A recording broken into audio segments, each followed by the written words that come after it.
இப்பதான் இந்த பாண்டேஜை விட்டு வந்தோம், இப்பதான் இந்த வியாதியை விட்டு வந்தோம், இப்பதான் இந்த கஷ்டத்தை விட்டு கொஞ்சம் நிம்மதியா இருக்கிறோம். திரும்பி இந்த எகிப்து ராஜா என்ன பண்றா, எங்களை பின்தொடர்ந்து கொண்டிருக்கிறானேன்னு சொல்லிட்டு என்ன பண்றாங்க, பயந்து ஆண்டவரை நோக்கி அழுவ ஆரம்பிக்கிறாங்க. ஹல்லேலூயா, ஹல்லேலூயா. நீ ஏதோ ஜூலையின் காரியத்துல சில காரியங்களை குறித்து மிகவும் பயந்து அழுந்து கொண்டிருக்கலாம். ஐயோ என்ன நடக்க போகுது, திரும்பி இந்த கடன் பிரச்சனை வருது, திரும்பி தேவைகள் வருது, திரும்பி விட்டு போன வியாதி திரும்பி வர மாதிரி இருக்குது அப்படின்னு சொல்லிட்டு நீ ஒருவேளை இன்னைக்கு அழுந்து கொண்டிருக்கலாம். ஹல்லேலூயா.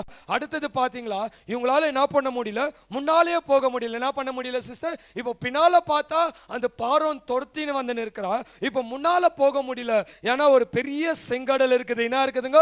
பெரிய செங்கடல், கடல் முன்னால இருக்குது. இப்போ இவங்க ஸ்டக் ஆயிட்டு இருக்கிறாங்க. ஒன்னு பின்னாலேயும் பார்வோன் துரத்துறா, முன்னாலேயும் அவங்களால போக முடியல. ஹல்லேலூயா. ஒருவேளை இப்படிப்பட்ட காரியத்துல இந்த ஆகஸ்ட் மாதத்துல நீங்க மாட்டிக்கொண்டிருக்கலாம். வெதர் என்ன செய்யறதுன்னு தெரியல, என்ன பண்ணுறதுன்னு தெரியல. நான் ஏதோ ஒரு விஷயத்துல மாட்டின்னு இருக்கிறேன், ஏதோ கஷ்டத்துல மாட்டின்னு இருக்கிறேன், ஏதோ கடன் பிரச்சனைல மாட்டிக்கொண்டு இருக்கிறேன், ஏதோ காரியத்துல மாட்டிக்கொண்டு இப்போ என்னால முன்னாலே போக முடியல, பின்னாலே போக முடியல, சில காரியத்துல மாட்டிக்கொண்டிருக்கிறேன்னு சொல்லிட்டு அழுந்து கொண்டிருக்கிற சகோதரனே சகோதரியே, கத்த வழி இல்லாத இடத்துல வழியை உண்டாக்கி கத்த அற்புதத்தை செய்கிற தேவனா இருக்கிறார். ஹல்லேலூயா.